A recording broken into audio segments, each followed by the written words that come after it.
দর্শক আজকে আমরা বাড়ির রাস্তা দেখাইলাম।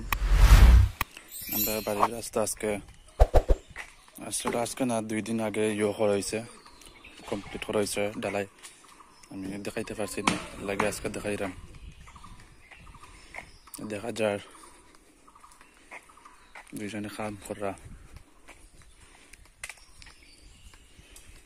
তাবা কি তাও রইনো রোড তুল দেয়নি।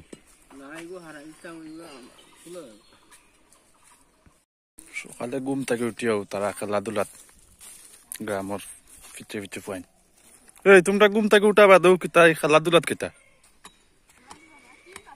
তোমরা ঘুম থেকে উঠা কোনো কাম নাই?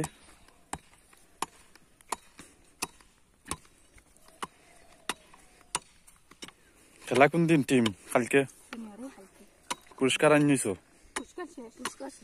তো তোমরা দুইজন নি কমিটি মাত্র? কমিটির আর কই? আইনু আলি আকবর। তো কমিটি তাই দোকানদারি করা আর তুমি তাই দুইজনে কষ্ট করাই। আর টেকা কিন্তু সমান নিবাই না আবার সমান বাট হইব, 3 বাট হইব।